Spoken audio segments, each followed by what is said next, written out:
Hi, how are you? Very nice to see you. This is my husband, Dave. Hi, Gail. Nice to meet you. Ah, Good turnout. God bless you for putting up with this troublemaker. It's not easy. God bless you for putting up with this troublemaker. There you go. That's more. I figured that would be. You got to try to suck up one time. Hi, Finette. Thank you so much for coming. And thank you for helping spread the word. I really appreciate it. Oh, of course, of course. Yeah.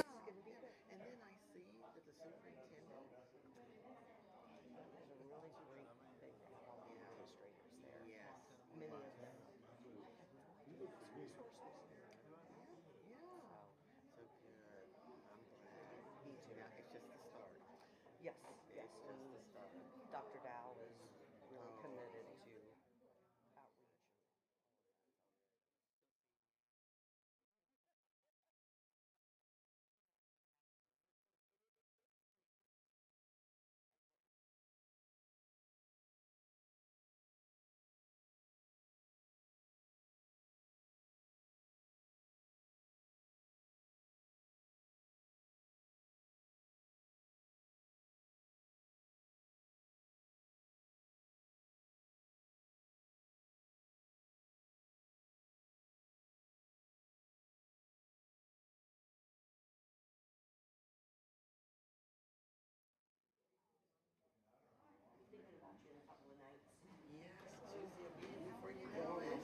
Hello, how are you? Oh, it's good to see you. I know. Love the lovely wife with me. Hi, can you sit over here? Hi, I don't care. It's so good to see you.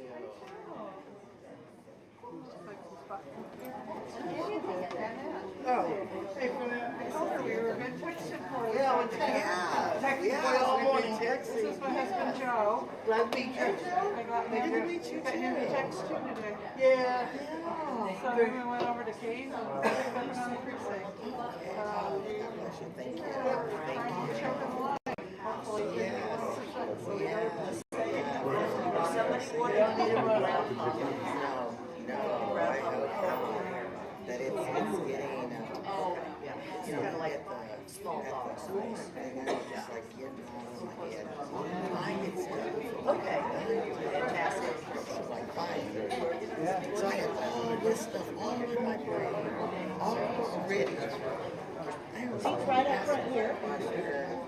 There was Right in the back. I studied. Okay, so sorry.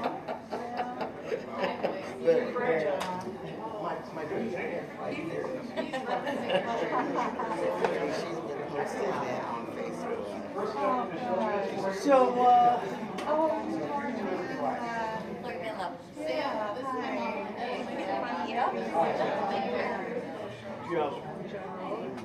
So, who are the other candidates? Okay, so one of the candidates is African American male. He happens to be a Republican. I know. There's Jay, and the one that always humongous signs. Jay. Well, you know, running against him. Yeah, she is. Yeah, it's him, and then the president and CEO of the chamber, Western Chamber. I thought it was just a Democrat. Oh, wow. Yeah. This is the first. So see, there's two. Nice. Well, I did talk to our chair of Dallas County Dems, and if you win, if you don't win, get the second. I think I got him talking to get $500 from Dallas County Dems. And we have a meeting tomorrow night. And we are going to try it. So we're gonna pump on ahead of time. Yeah, and I wish I could catch Iowa Unity Coalition endorse me. Oh, you gotta go to that then. Yeah, because it's either that or city council. I'm appreciative. Yeah. Shoot me your treasurer's mailing address because I think I'll have to write, you have to write. I am the treasurer of Dallas County Dems, so I have to write. And I need to make it too. Have to write a check, so. I know Lori has told me about that, but I wasn't able. So, yeah. Is she your campaign manager? Yes, Lori. my campaign manager, right? So yeah. She keeps calling me that. Say I'm the number one But volunteer. you already have it on my email, saying, I'm secretary for Dallas County. Okay. We'll get you hooked up. Yeah. So yeah, I just wanted you to shoot me your treasurer's contact mailing address, so if I get it approved that we can write a check for 500, I'll get it mailed as soon as possible. I'm not treasurer. So I keep telling everyone, Okay. Lori's my campaign manager. Okay, well then just shoot me your home mailing And I'm my address. treasurer. What's your email? It's Karen Fulford, Fulford, 203@gmail.com. And I'm at Cornfield 47. So, You Stone. yeah, we will get you a check in the outcome. There you go. There you go. Excuse me. What's up, Hugh? How you doing?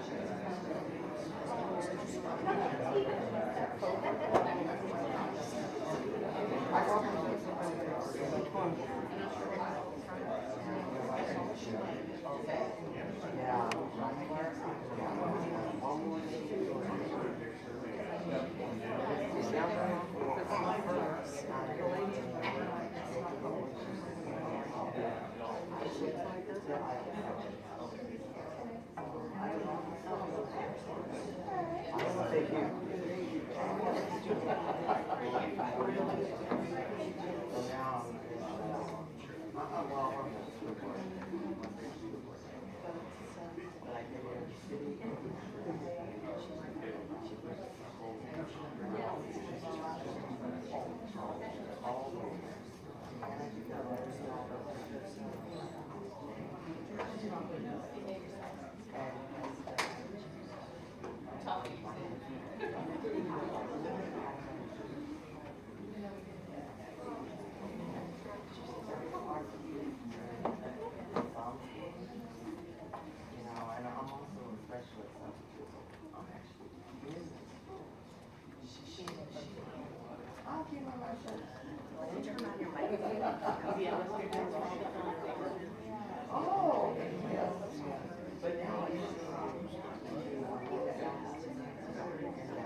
How you doing now?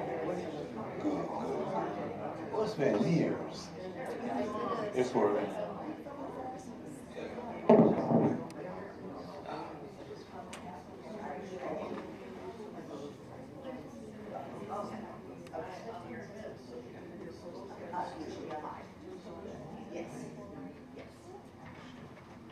I think we've got our stuff together. It's a miracle on a Sunday.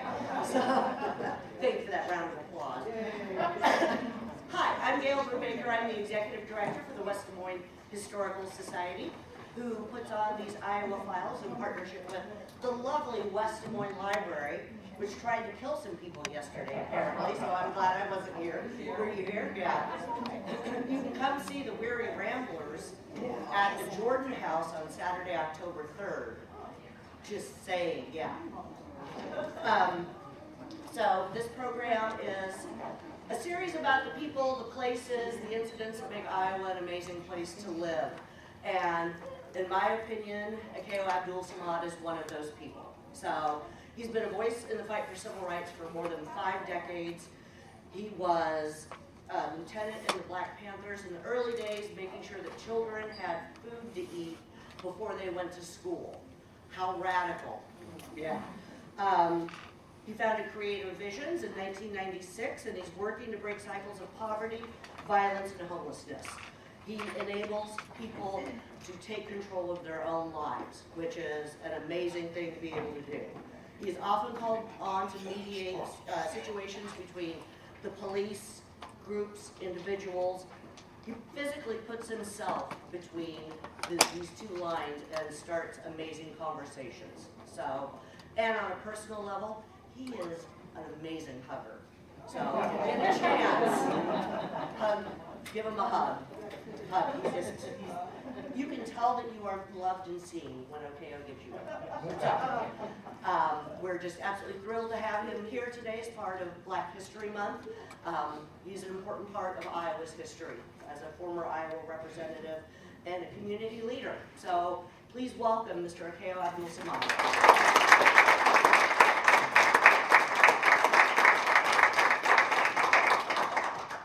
First of all, that's one of the best introductions I've had in a long time, so I appreciate that. Secondly, I always give honor to God, because to me, without God, we would not be here. And that's my discipline. I wish not to offend anyone, but that's my discipline. Secondly, I want to thank you for taking time out this afternoon to allow me to take some of your time, you know, a few minutes of your time to talk about the struggle and talk about life. One of the things that's difficult for me is to talk about me, you know, because what other people see in me, a lot of times I don't see, you know, and I don't feel, because my work started when I was very young, you know, about 10 years old, and I was hoping she would be here by now, but my sister is on her way, because that's who I blame. Are we getting a lot of feedback? We are? Is there a handheld mic? There is, sir. Can I get a handheld? Because this is a lot of feedback and it's feeding back to me. And I hear me say something, then I hear me say something again. And people already think I lost my mind, so I don't want to. Yeah.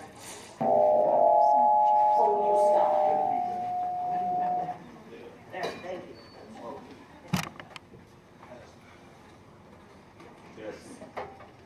1, 2, 3, 4, 5. Okay. I'll turn it down a little bit because I know. Tessie, does that sound better? Yeah. Okay, see, here's the thing, and I'm going to talk about it a little bit. When something's not right, y'all got to speak up. Okay, see, that's one of our problems in society today. We're not speaking up enough. You know, we have to learn to do that. But my sister just came in, you know, and I want to say that, and she has GPS and still was lost. So I just want to say, this is my baby, this is my baby sister right here. Please give her a hand. And her friend Shatara, and also I'm so honored. I have 2 of my daughters here, you know, here in the back, Lita and Nikki. We raise your hand.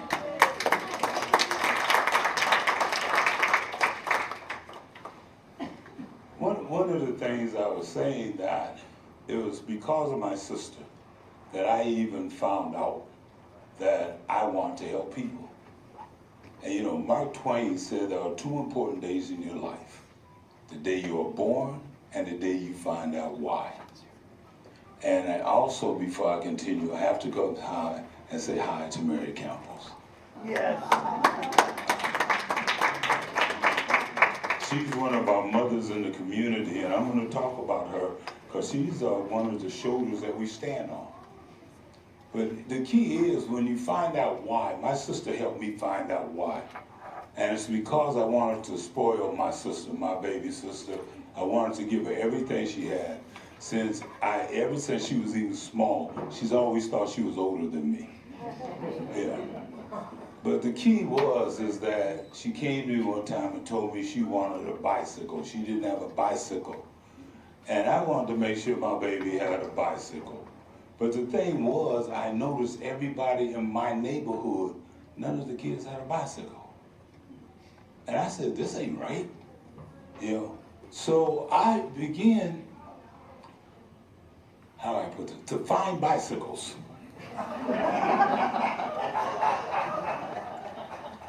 And we lived by Center Street. And understand, that was the black community then. That was the black neighborhood. That was the power base of the community.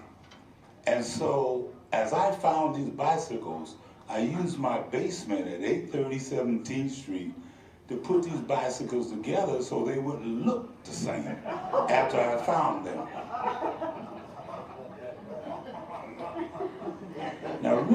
child, okay, and the statute of limitations are over. So the key is, you know, the key was my sister had a bicycle, but also so did other neighborhood kids. And everybody had a bicycle at that time but me. I didn't think of having a bicycle. It wasn't even an issue with me to have a bicycle as long as I saw other individuals riding the bikes and smiling. And so I found my purpose then, and my purpose I realized was what? To help people. That's all I wanted to ever do. And that's why I felt, and I never ran with any group. The closest group that I began to run with, and I think we need some other chairs. The lady here with the cane.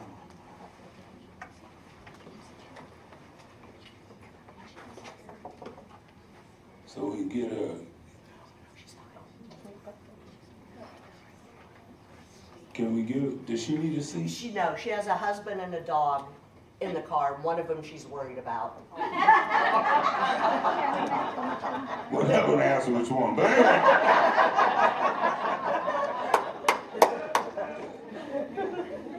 I got a beautiful dog at home too, but the whole key is that when I realized that, and I wanted to do that, I started giving my life toward that. But I never hooked up with any one group. I never wanted to be associated with the group itself and people. And I found out that, you know, understand now, children sometimes can be cruel.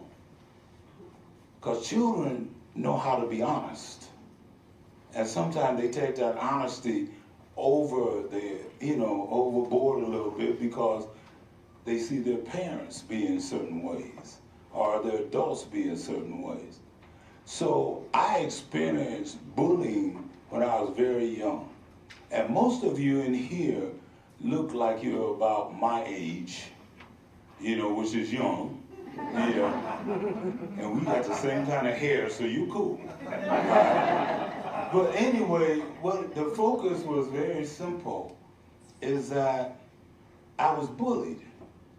That's why I really never connected with a group of people, or I ran with different people, because I had a football-looking head, you know, and my body hadn't grown into it yet, Mark, you know, and I was about this big around. Seriously, I was the type of young man going through school, if I sneezed, my clothes would fall off. That's how thin I was. But when you have individuals that don't understand life or understand pain, then, or they have insecurities, then they pick on those that they feel are weaker. And so individuals picked on me because they felt I was weaker. And so they would come by and they would slap my head sometime, or, you know, that type of thing. So, but I learned to develop other friendships, and that was in books. And I also learned to talk very well because I had to talk myself out of fights. And Mary, I had to talk myself out of a whole lot of fights. And the ones I couldn't talk myself out, I could run fast. See, one of the things in life, you have to realize your limitations. You have to realize where you're at in life. And one of the things that I realized quickly in my young life, I had to identify who I wanted to be, because I could either be these individuals that were saying that I look funny, my head looked funny, and everything else, or I could start dealing with who I thought I was. And I had a great mama. I had a great mama that was about this high. Wasn't she, Stephanie? About this high. And I know where I got my size. So she was about this big around, you know, but she was a powerful soul.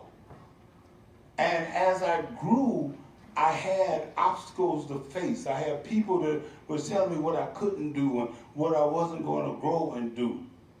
And that's why I'm saying, as parents, we have to be involved in our children's lives. We have to be involved in their lives every step of the way. Because when I was in middle school now, but then it was junior high, and I was involved in, my counselor called me in the office and said, Cale, you're a bright kid, but you're not smart enough to go to high school, and you're not smart enough to go to college. And I said, wow. And you know, that maleness thing kicked in because I didn't want to start crying then because I wanted to be a man, I wasn't going to cry, which I later found was crazy too. But the key with that is that when I left the school, I stepped out the door and I was walking like I was okay. I was messed up inside. My head was, I said, dang, not only do I look like a black Jiminy Cricket, I'm running around here, now my counselor told me I was stupid. So I get home and I'm sitting at the, I never forget, I'm sitting at the table and I'm trying to be cool and, my mom's at the table and I start crying. And my mama looked at me and she said, what's wrong with you? And my mother is the one who taught me about having real conversations. My mama didn't play. She's the type of mama to say, you want me to slap you? And that wasn't a joke. Once she said that, if you did straight up, you knew there was a hand coming after that. But the key with that with me was, I told her what went on and how I felt. And she looked at me. She's a fizz eating. So I finished eating. Then she looked at me and she said, you know what? I don't have an ugly child. She said, I have a nice looking child. And she said, I didn't raise no dummy. It wasn't until years later that that little woman that I found out wouldn't pay that counselor a visit. And I didn't know my mama could do that until years later. But the point is, what did I learn from that? I learned never let someone define who you are. You have to define. That don't mean you don't listen to people, but you don't let them define who you are. So I never let people define who I was. So of course, now we go into the 60s, and you got Dr. Martin Luther King, you got Malcolm X, you got Jesse Jackson, and everything. So I'm growing up during that time. But I'm also, the first time in my life, man, I couldn't play football. And don't believe every black person can dribble. Because I could dribble with the dime. And still can't today. So, every black person in a sports figure. And they're going for sport. But one thing I could do was what? I could run. And so I went off for track. And I went at Tech High and got a letter. I got a letter and a letter sweater. That's what I said. I said, woo! And I got my letter sweater and turned around, and let me tell you something. Girls weren't interested before.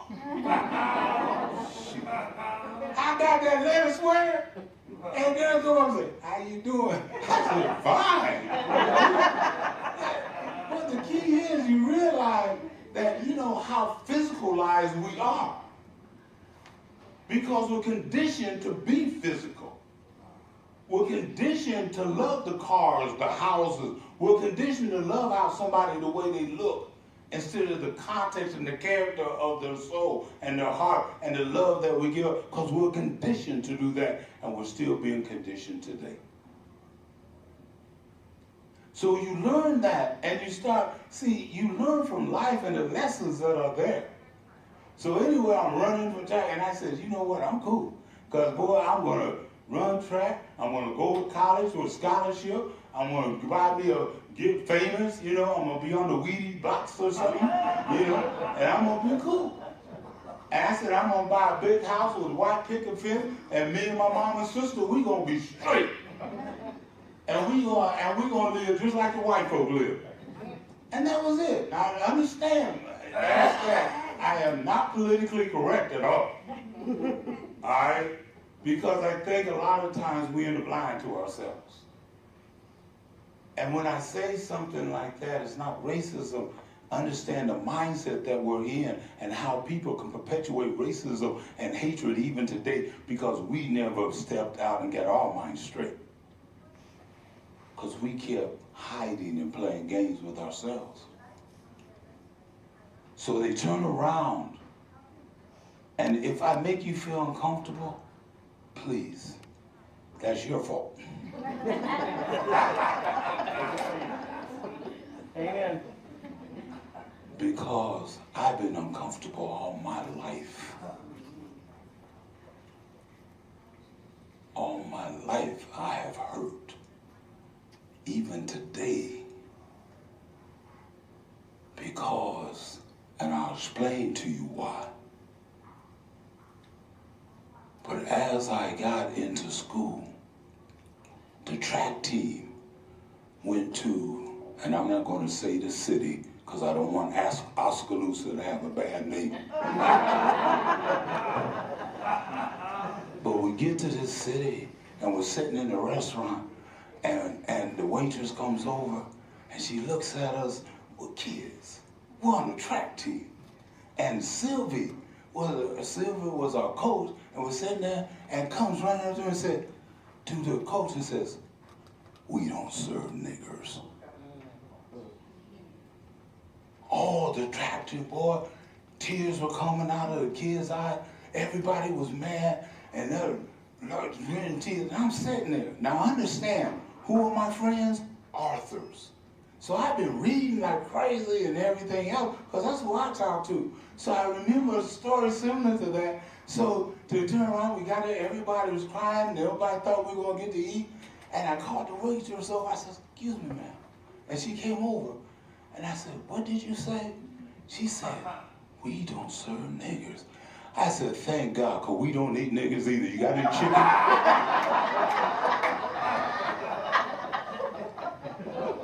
You see, you learn to laugh to keep from crying.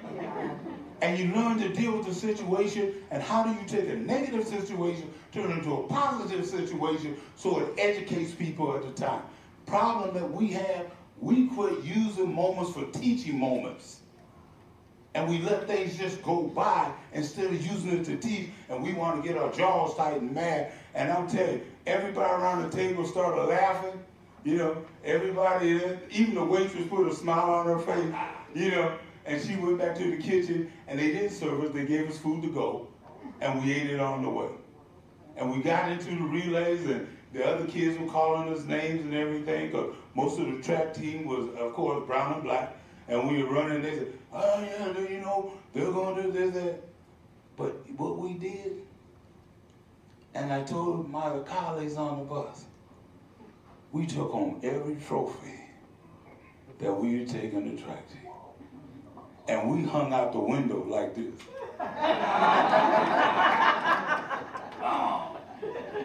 And you just see them walk around. And that was so enjoyable. And I say that, but when I got back, we started the Black Student Union, first one in the state. We started that, which also spread out through and everything else. And then the Black Panther Party came to Iowa, came to Des Moines. And see, y'all think you had a problem with the Black Panther Party. I was scared of that. Because I thought they were thugs. And then I went to a couple meetings and learned about it. And learned about the Panther Party. And they said one of the things that we got to do is we got to feed children in the community because they can't go to school hungry. I said, bet. So I became lieutenant of the Black Panther Party. I'm like, what, 17 years old, 16, 17, somewhere in there, kid. And we're feeding kids every morning. We got up to almost 250 kids every morning, feeding every morning. Claudius the deacon and I would drive the vans and go pick them up. Neither one of us had a driver's license. And that's when the police and us were friends back then. And they would see us driving, they look and say, "Kale, take that home." And we just be driving around, driving the kids and everything else. And then guess what? Because of the system, they didn't understand our mission. They didn't understand, especially in Des Moines now, all we want to feed children. So we set up feeding children. We set up a free clothing store. We did different things. And understand, that free breakfast program is going on even today, 50 years later.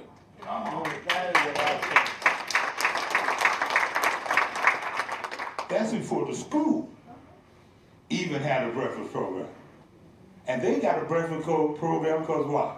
We had a breakfast program.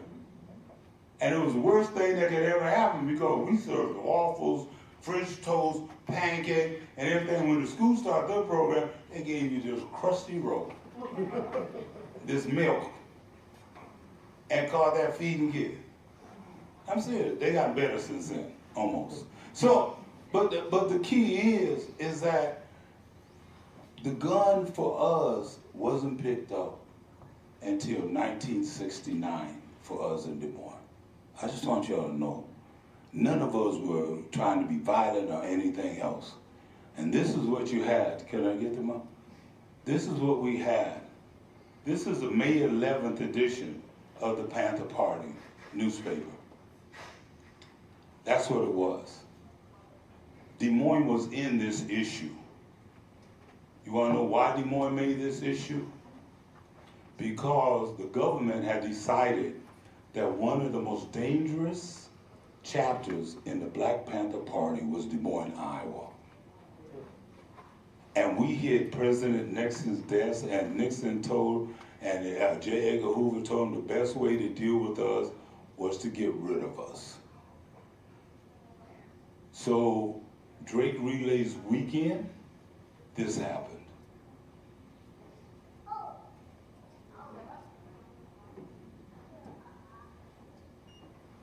The Panther headquarters blew up on the same night of our class. Our class, the reason why I'm able to talk to you today is because we were late coming to class, because our instructor, Deputy Minister of Education, did not have the test ready for us that evening, so we were late. And there were only 6 of us in the house at the time. Everybody else was gone. Understand, you're looking at, I think this is the neighbor's house. The house when we're in is the back. Go up a little bit, Ava, okay? Up. Yeah. I think the other pictures there shows the back of the house. Yeah. I think this is part right here is the back of the house where we had class. If we had been in class, all of us would have been dead today. Bill Fowler, who, I don't know if y'all been on 19th and I think is University. There's a purple house that sits up on the corner. Y'all seen that purple house? Mm-hmm. Bill Fowler, at that time, another young man, just finished using the restroom. And I say this, I mean, if he had a grunted one more time, he'd been dead. But he opened the bathroom door and the bomb went off and blew him all up against the next wall. I'm saying that because at that time that this occurred, we in the whole country was feeding over 20-something thousand children every morning. We were providing clothes and stuff for the children. So my commitment was always to the point of serving the people.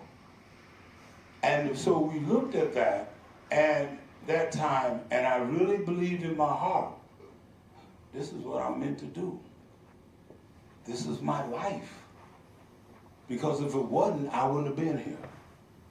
And since that time, I have been close to death probably over 11, 12, 13, 15 times. From guns being stuck down my mouth, from being beat half to death, you know, that type of thing. But you know what was really unique? Is that 2 weeks later, a building at Drake University blew up, the Des Moines Police Department blew up, and a couple other buildings blew up 2 weeks later. And Chief Nichols came out and said, don't worry, we're gonna have everybody in jail within the next 2 weeks. The key with this whole thing is, 2 decades later, Chief Nichols and I do an interview. We don't even know. I don't know he's still alive and at that time, but as City View did an interview, and we both came to the conclusion in that interview that it wasn't the Panther Party and it wasn't the Des Moines Police Department. That it was a third party who wanted to see us go to war with one another. And we came to that by actually doing research and found out there was a group called the Minutemen. And they're the ones that we feel orchestrated the bombings so that we would fight each other, because the police department and the Black Panther Party relationship totally turned around. It was a whole different day. So I'm saying to you today is that the key is you finding out who you are, because this struggle is still going on, unfortunately. We still have a system that's perpetuating hate and perpetuating that you and I should be against each other rather than understanding our differences so that our similarities have substance.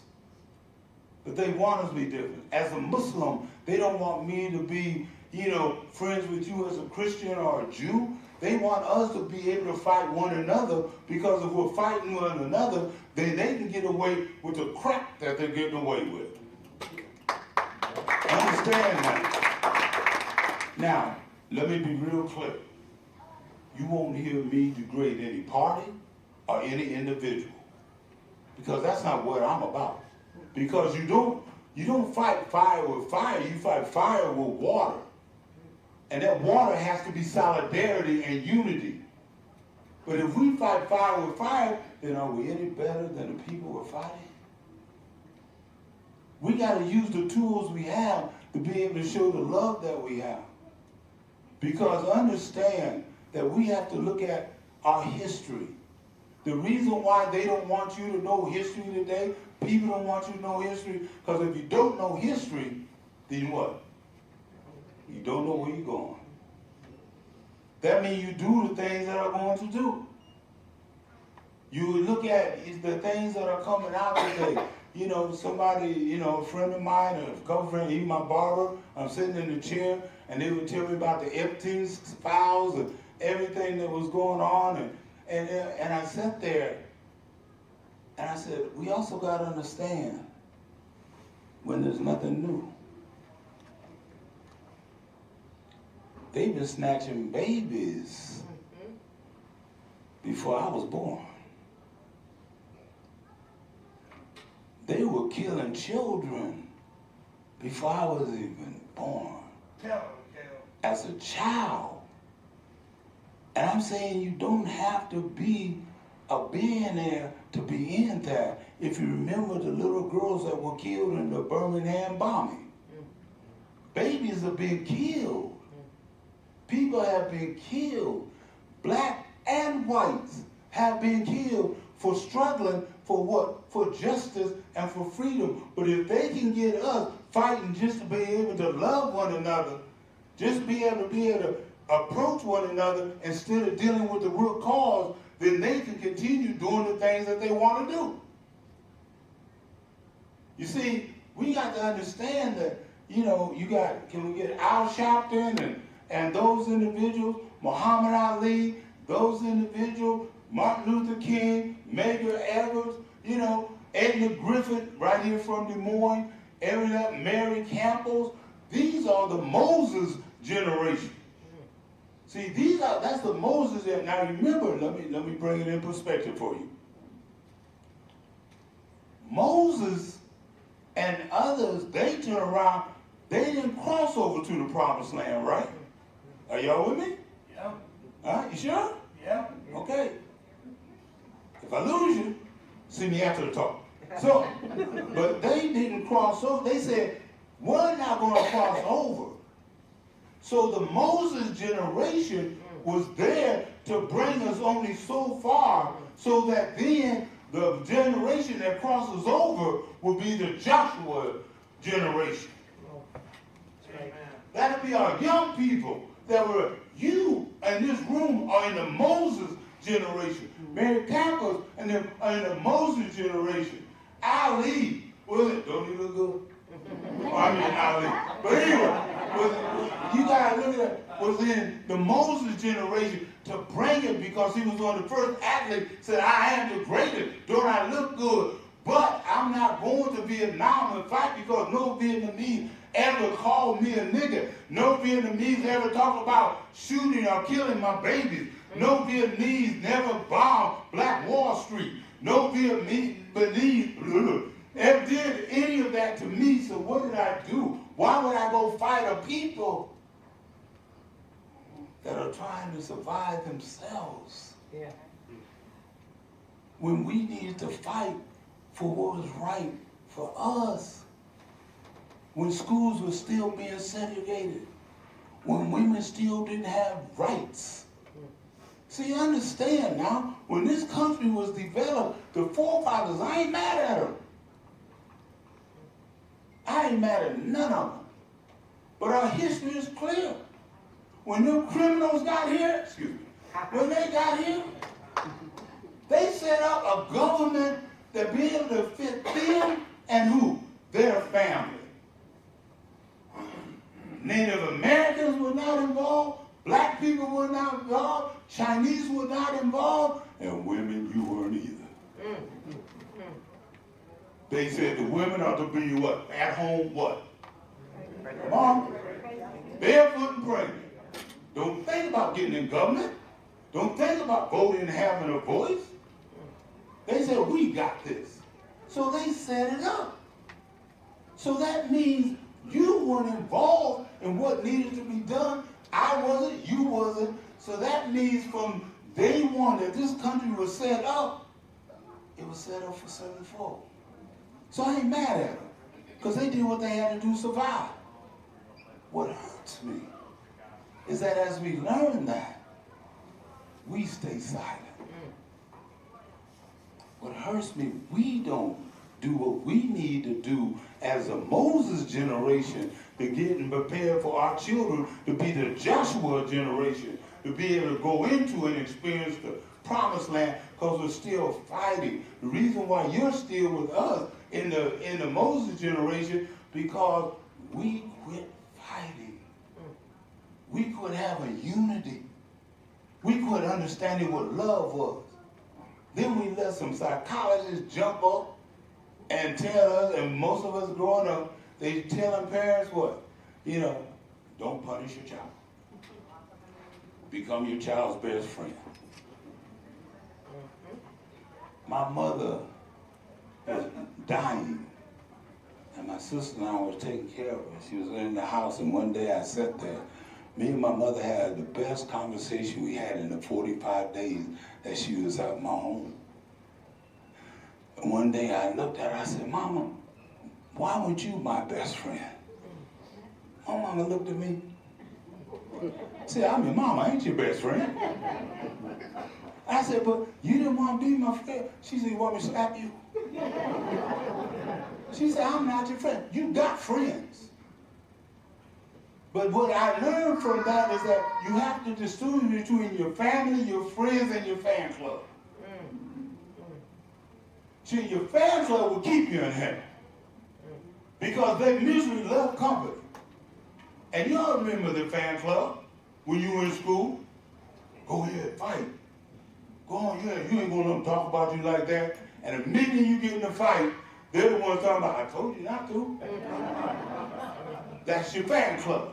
And you got a fan club today. And your fan club will get with you immediately, what? On Facebook, on Instagram, on all the social media, and have you going crazy because they're putting all that negativity on there instead of the positive that needs to be done.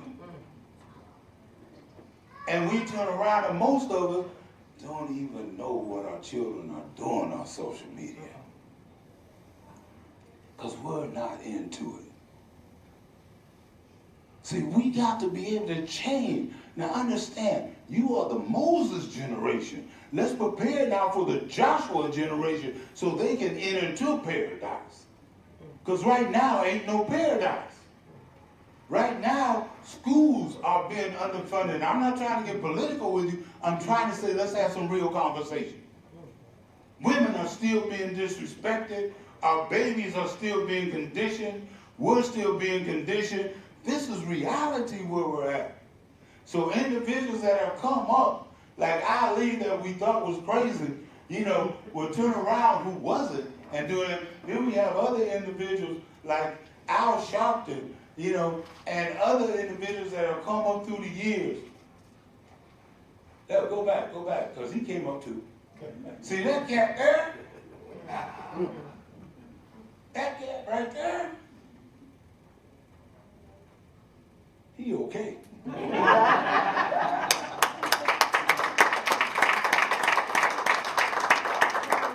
And I say that because you got to understand, in 2020, when I got out there, people said, oh, you got between, and thank you for the introduction. I did get between the police and the protesters. Not to protect the police, not just to protect the protesters, but to have some real conversation. Because the police were doing their job, what they felt they needed to do, and the protesters were doing their job, what they felt, because why? Because we had not prepared the Joshua generation to be able to cross over. And they were upset. They were tired. And remember, that was the time of George Floyd.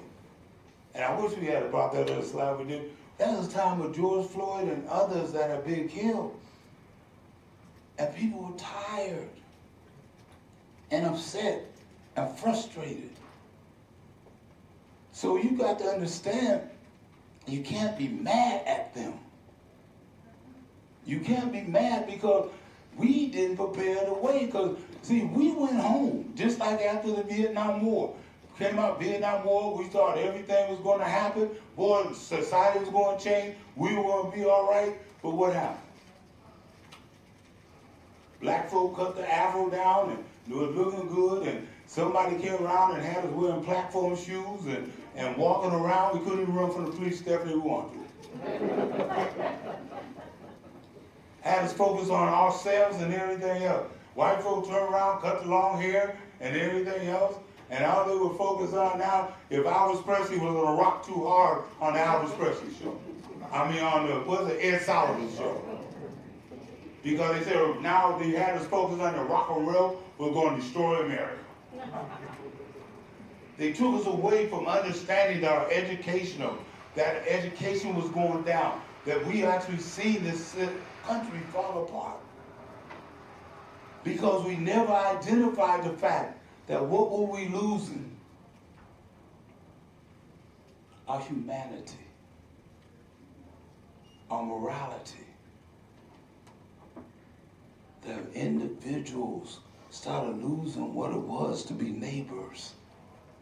They took the neighbor out. They took us talking to one another. Some of us live in neighborhoods and don't even know who the next door neighbor is. Some of us don't even know what friends our children are playing with. Because we quit talking to one another. I was doing a counseling session one time, and she was saying, I just don't know what to say, I don't know what to do. And he said, oh, I don't know what to say or what to do. I said, well, what do y'all do? He said, we text each other. I said, I can help you find the problem. Because we quit talking and we quit having real conversation and honest conversations. And I want to just show you a crude example of how we quit being honest with one another. Hey, what's your name? Tim? Okay, no, don't stand up, you're bigger than me. You'll send me through the whole pamper thing. Okay, so, okay. See, if I come up to Tim, I start talking to Tim, and Tim, your breath is bad. No, it's not, but okay. But your breath is really bad and everything else. Now, usually what happens is we get to talking and everything. After we finish talking, I'll back away from you. So, yeah. Oh, Tim's breath was bad.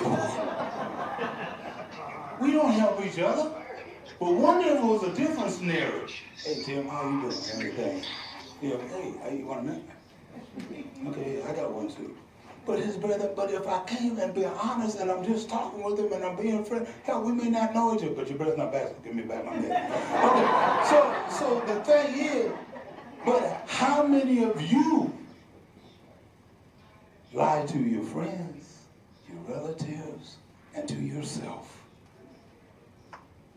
How many of you have not learned to be honest with yourself?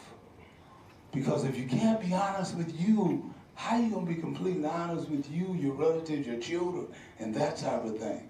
Are you still telling them you used to go to school in 15 feet of snow? Are you still telling them, you know, little black children and your children, you can grow up and be anything you want to in this world when you know that is not true? Because if we don't arm our children and educate them, they're not going to be able to grow and be able to function in this society. Why? Because you look at individuals they're competing with in the business world today, and most of them come from different countries, they speak 2 or more languages. So when our children go up against them, our children speak 1 or 2 languages, and one ain't even language. One is English and the other one is slang. And I've never seen slang on the test. But we're not fighting to get a second language in our schools. And then we turn around and act like what's going on in the world doesn't affect us. It does. What goes on in this world affects us every single day. Now, this is a touchy subject for some of you. I know it's not for me, because of reality. We are fighting wars all around the world right now. And it's affecting our children, because our children are even grabbed to go into these wars. Here in the United States, we are policing the world and not leading the world. And we have to learn to lead the world, but we can't lead the world if we're not leading the world within our own communities. Let's make our communities neighborhoods again. Let's make our communities so we're educating each other, so we're getting to know one another.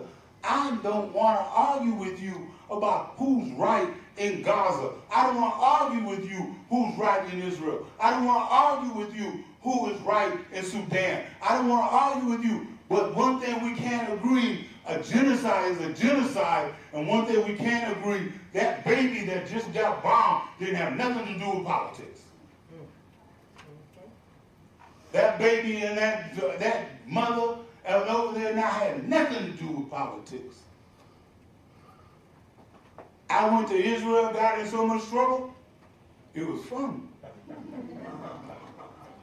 Because I went on a peacekeeping mission with several people, and I got to Israel, and we got on the bus, and they driving, and they turned around, they had these papers, they had this list of every place we were not supposed to go. Now y'all know you can't give me a list where I can't go. Because where am I going to go? Under this I can't go. Because I want to know, especially if you tell me I'm not going to die. And then if you tell me I'm going to die, then I'm going to test it. But I also tell people when I go on international trips and I go to different places, I say, I'm coming home. Because I love the United States. I love this country. I was born in this country. But what gives me the right with my country is that I have a right to criticize the ills of my country. I have a right to stand up to make sure my country represents who they're supposed to represent. And when I was in Israel, that's what I did. And I'm probably the only individual that ever went to Israel that made the Christians mad at me, the Muslims mad at me, and the Jewish mad at me. I said, I'm batting 1,000. I said, I'm doing what I'm supposed to do. But I do it out of my pain and my suffering. I do it because I'm not a happy man. But I realize that about me. And sometimes that causes depression. That's my sister tell you. Sometimes I can sit at home in the middle of the floor and start crying because I miss my baby who was shot in the chest by another young man. I miss the individuals that I grew up with. I look at the wall that created visions, and there's 220 names on that wall of individuals who have been shot to death. And I see that wall every day. And 176 of those individuals I helped bury. I either wrap them, counsel the parents, or something like that. So I pain every single day. I'm a mess inside. But to work on my mess inside, I have to be honest with me about my mess. I have to be honest when I turn around and I can't think straight. Or I don't want to be bothered with nobody. And I don't want to smile in your face. I don't want to come to your house for dinner. I don't want to do it. I got to be honest with myself. But you got to be honest and help me too. You got to be honest with you and saying, I understand, or we'll do another time, but don't invite me to dinner and you don't want me there. See, the other side of the coin, everybody talking about equality and everything else, so like get ready to close. Everybody talking about equality. But you can't invite me to the table and I ain't got no food in front of me. You can't invite me to the table and you eating steak and I got a plate and tell me we're going to be equal. That ain't equal. It's equal if I turn around and look at you, you have a steak. I don't like steak, but then I have some lobster or something, you know, I'm not going to go cheaper. So anyway, you got to understand, I got to feel that. If you really want me to come to your house, if you really want to talk to me, you don't have to be my best friend. I may, Tim, I don't know you, but I may not like you. But I should be able to tell you, Tim, I don't like you. But you and I can go march together. You and I can go get people to go vote. You and I can work together. Because why? Because you're something that I am. You're what? A human being. You got feelings. You got a heart. And that's what you got to do. So if I look at you from the content of your heart, if I look at who you are as a man and that type of thing, like, I don't like your hair. But anyway, you know, if you look at people different ways and you say that, I really do. But you know, the whole key is, if I can be honest with you and you can be honest with me, then we ain't got time for hate. Is this your wife? Did you get her something for Valentine's Day? What'd you get her? A nice card? Do you cook supper? You didn't buy no flowers? I love you for that. So anyway. And I close the reason why I say that because, boy, they hood can bamboozle. What did I say in the beginning? They condition us to be commercial. They condition us to do that. And that's one of the best examples. I close now. One of the best examples.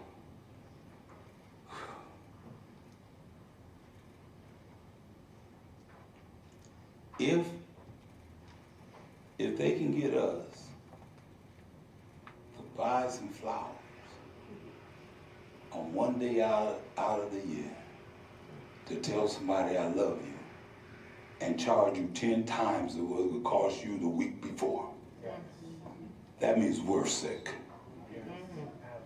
We got caught up. And that's what they have us do all the time.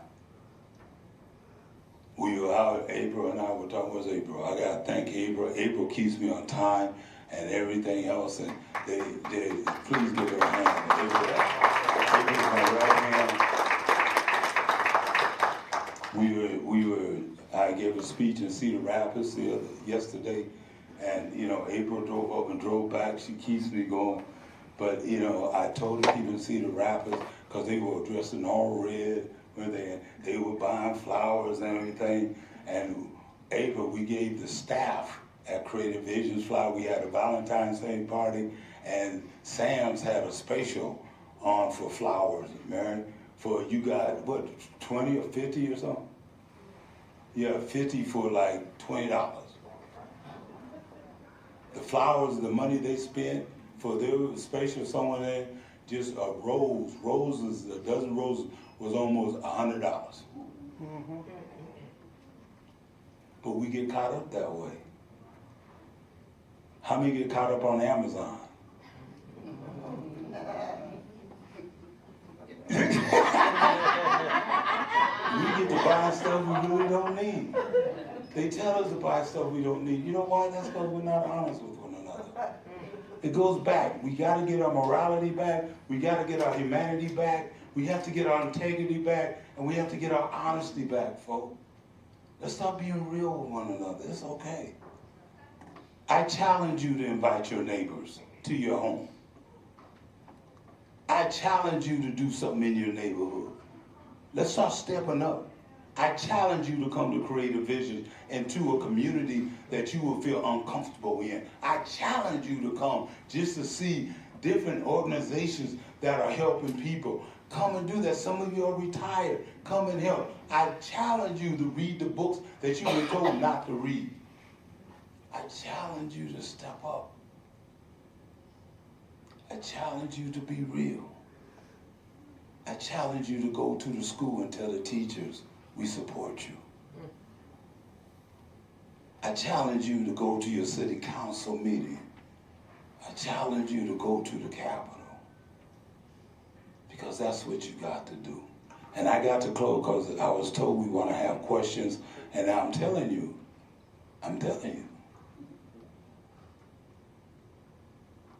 this will probably be the only setting you're ever in that you can ask any question you ever want to ask. What you heard, what you think you heard, what somebody told you, or any question you ever want to ask about society, about life, about something going on. This is your time to ask that question. If you do not ask that question and you go home tonight and say, I should have asked that question, I'm going to give you my telephone number. And when you call me, I want you to call me. And the first thing I'm going to say, why do you ask that question while you and me? But I'm going to answer your question. But I want you to ask that question today. I don't care what race, anything. This is your time. I also want to thank you now for allowing me to take a few minutes of your time. I really am. And I always say to you, peace, love, and much respect.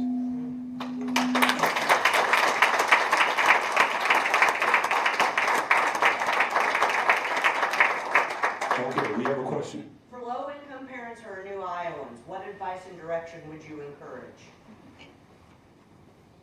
Leave the country? No.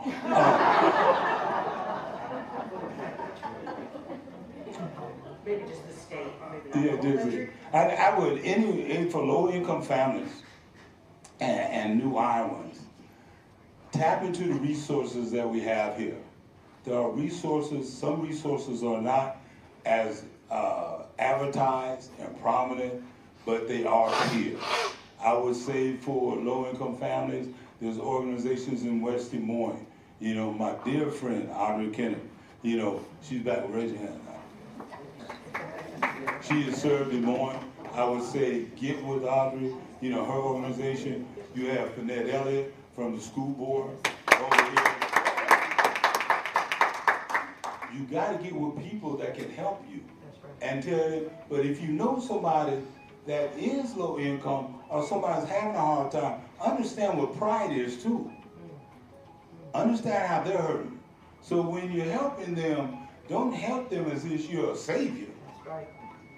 Go to them as a neighbor, as a friend, and say, I know some people that you might want to talk to that can help you. That's what you want to be able to do. Okay. And another question. Philip, let me ask you, is there anybody here that's mad at me? Why don't you like my hat, Kel? Why do I like your hat? You want me to like your hat? Well, I don't care if you like it. I want to know why you don't like it. Did I tell you I didn't like it? Yeah, you said I don't like it. He wasn't talking to him. Yeah, can I ask you a question? Man, I'm 64 and blonde, so I misunderstood. You're 64 and blonde? Yeah, so my apologies. I thought you talked about No, my that's good. buddy's daughter is on a swim team in South Carolina. That's why I wear this hat. Okay, so when I pointed to him, you seen double vision and thought I was pointing to you? I'm 64 and I'm blonde. I love you though, man. I love you too, bro. How are you doing? I would say, Are those prescription glasses? Hat is a sweet hat. Are those prescription glasses? I'm sorry? Are those prescription glasses? No, these are Oakleys. Oh, but not prescription? No, sunglasses. We know the problem. Okay. This is cool. We're all right. And I just want to do with anybody that has any issues with me, well, my talk or anything, because this is time to iron them out. That type of thing. Yes, ma'am. Lisa, who grew up in the Drake neighborhood, asked if you ever had any white members in the Black Panther Party. No. What happened is, the thing is that when the Black Panther Party started, If Black Panther started because black people needed to know that we could secure our own autonomy. That black people needed to know that we needed to do this on our own. But there was all allies. We did have allies.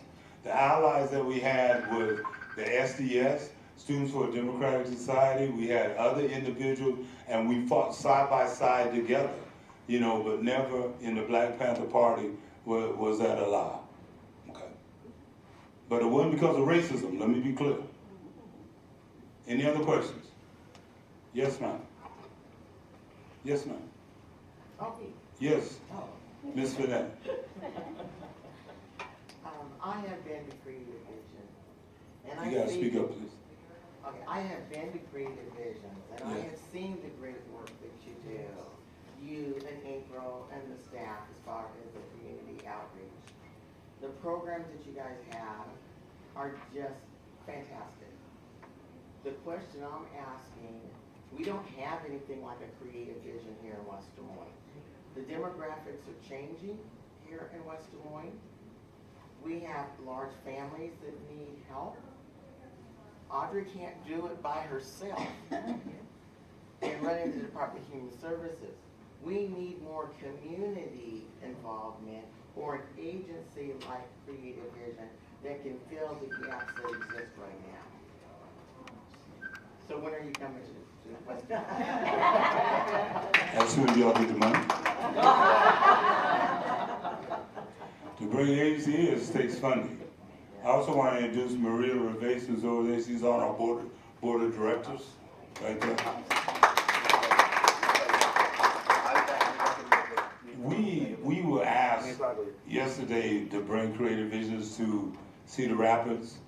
We also have been asked to bring Creative Visions to, what's that? Where, Liberia? Was it Liberia? Kenya, in Baringo County. They even donated us a building, and they've been waiting for us to come there.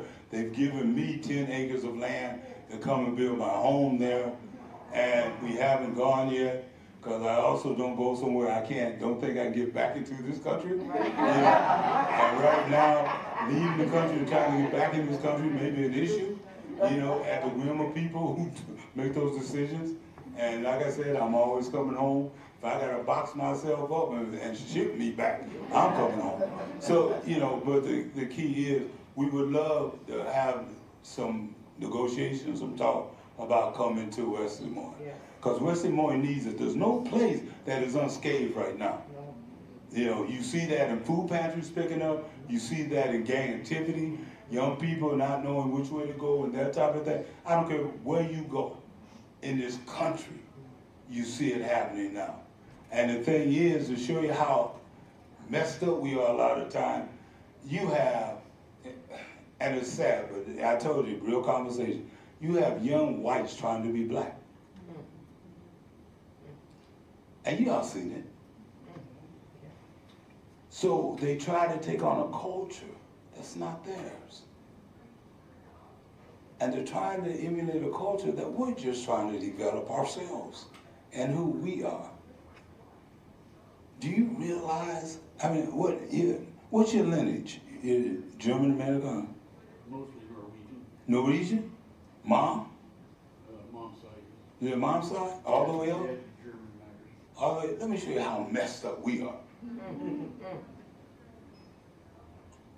On my great-great-great-great-grandmother's side, it wasn't even what she was on her birth certificate. In fact, you know she didn't even have a birth certificate? Right. And then we went from that birth certificate to be called Negroes. From there we were called Negroes. From there we were called, what is it? Colored. I've been called everything of who I am. Through that, now we're black and African American. And I'm not gonna tell you, just call me a KO, because I don't play that either. Because I'm like, I have a culture that's awesome. And I just want to tell y'all something. You know, we didn't land here just as the Mayflower. We didn't come here as first-class passengers. We came here on slave ships. But also we came from a place that there was kings and queens, and Man, awesome. There was individuals that built pyramids, man. They were stolen. Boy, you think you get your wife something, give her a pyramid. There's things that we were able to come from and do, but if you only teach me that my only history is coming off of a slave ship or being beaten or picking cotton, then my mindset and my generations that are coming up are going to think, oh, we were never nothing, never going to be nothing. But if you know that I come from king. I trace my stuff back. I'm a bad family boy. See, I thought I would say something else. Yes, sir. And then we'll close it out. I just want to make a comment about this man. Oh, I do like your hat. I've known him for over 30 plus years. We used to work together on the streets. And one time we run into each other using the video store, but it's dead. We run into each other at Hy-Vee and Windsor Heights. Every time I see him, his eyes are like slits. You know how that is? He's so busy helping people, he don't even sleep. So we're standing at the register one day. I said, Kale, you go ahead of me, you got 2 items. 2 white ladies came up in 5 minutes and hugged him, and they said, thank you for helping me, Kale. Damn, I was on the street for 8 years. No one ever came up and hugged me and said that. So I knew I didn't need proof because I already seen him in action. I said, on a random Tuesday, whatever it was, within 5 minutes, 2 ladies came out of nowhere and hugged the Kale and said, thank you for helping me. I said, my man's still putting in work. But I said, Kale, do some money. God is good. God is good. Trust in God. If that's what you believe. Yes, sir. I do have a question for you. Yes, sir. Now, it's complicated. Because We'll make it simple because we got time. you say phone, you like say phone, say you so you old. So I want to, you have a very interesting life. You're not in a lot of things. I want to know how interrelated was your growing up as a Panther related to, you know what I'm saying, your work in creative business and your work as a politician, community activist, or how was you know what I'm saying, correlate on that? How relate to each other? Okay, I don't understand. Okay. Help me. Kale, can you repeat what he said? I can't hear anything that boy's saying. Speak up, son. Yeah, what's the question here? Can you tell me real quick? Because folk are trying to go. I know one thing. Hey, you have done a lot of things in your life. You were from Black Panther to politician, creative business, found creative business. How does that all, I want to know how, I'm just curious if you explain briefly how all that related, how you look at all that relation, how you relate to, how do you do all that stuff? I'm trying to figure out, question is, how do you accomplish all that stuff? I mean, how's it all related to your personal goals? Creative, Black Panther. Everyone has to identify where they're at and what they're willing to do. Everyone can't do what you do, I do, or anybody else do. Pick what you can do, you know. And even if it's just going to a neighbor's house and baking a meal and taking cookies to a neighbor and say, I just want us to get to know each other as far as neighbors. That's all we do. Having a block party, you know. We don't have block parties no more. You know, just getting out, get some music, whatever your music is. You know, having a block party. Do what you feel comfortable in doing. You know, I hope one day that I would love to win the lottery so I can stop doing what I'm doing now and just write checks. So you got to do what you want to do. You know, Mary Campbell's been fighting for years. And Mary, what, 89? I'm 97 years old. Oh.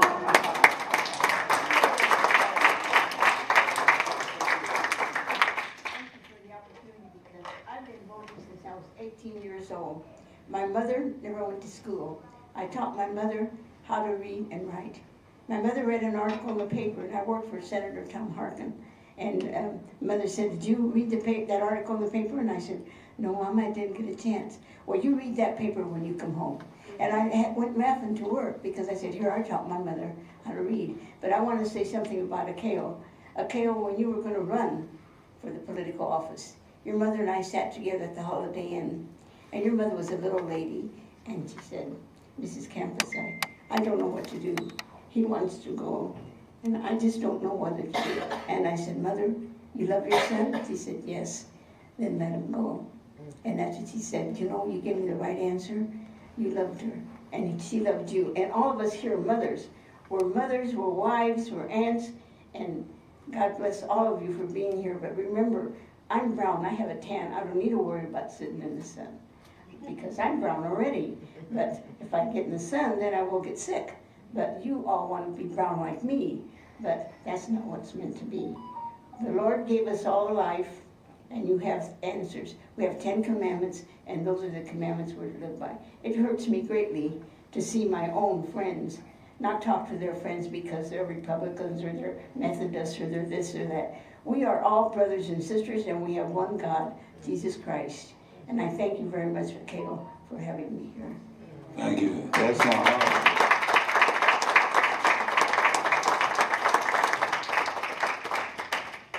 97 years old. Now ask yourself, what am I doing?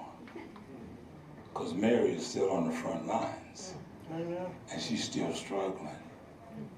But she's being visible. Mark, before that, I got to close because... Can I say one thing to Kel real quick? I want to piggyback on what she said. Jelly Roll said on the Grammy, Jesus is for everybody. Okay. You know, And God, no matter what you believe, God is for everybody.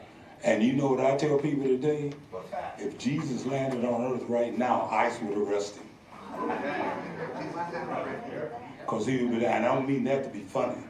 I mean, that's the mentality we are in, the climate we're in. But the only one that can change that is you sitting in this room. Reach out. And that means that if you want me, seriously, if you want me to come and sit down with your group, your T group, your different organizations and everything, I can come and do that. If you want me to come and just sit and have tea with your group, I will do that. And we will have an honest conversation. But know one thing, we will have an honest conversation. And I don't argue religion, I don't argue politics. I want to argue with you because you have a right to believe what you want to believe. But you also have the obligation as a human to listen to different perspectives. That means it's time to start listening to your children as you want them to listen to you. Thank you, everybody. God bless you.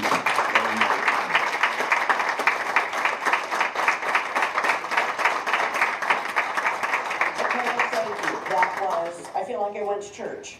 But lightning didn't strike, so I didn't go to church. If you like conversations like this, open, honest conversations that deal with topics that could be uncomfortable, we have something new at the Jordan House. It's called the Jordan House Salons, and it is based on salons that have been around for centuries, but kind of the Victorian era of intellectual conversation, sharing, open, respectful discussion in a small group. Our first one is on Thursday, March 26th, and we're going to be talking about appreciation or appropriation, the use of indigenous symbols and in sports and advertising. So, the tomahawk chop, all of that kind of stuff, with Tierney Kaneha, who is a Meskwaki historian. We'll talk about that. So, whether you believe in that it's right or not, please come and have your voice be heard. This is a ticketed event, so we can keep it down to 20 people. So look at our website, wdmhs.org, for information. If you like programs like this, please consider becoming a member and a supporter of the West Des Moines Historical Society. As Akeo said, history is so critically important. If you don't know where you came from, how the heck are you going to know where you're going? In Iowa, history happened here. Still is happening. So if you want to pick up a donation envelope or a membership envelope in the back, we hugely appreciate it. All right, we'll see you next month. Just real quick, I have to do this for everybody here. This is my baby sister, who thinks she's my older sister. And she's my rock. She is my rock. I love her dearly. And thank you for being here. You know, I really love you, Stephanie. You know, and y'all remember one thing, I may not get to the promised land with you, but you be the Joshua for me. There you go. All right? I may not get there with you, but you be the Joshua. God bless everybody.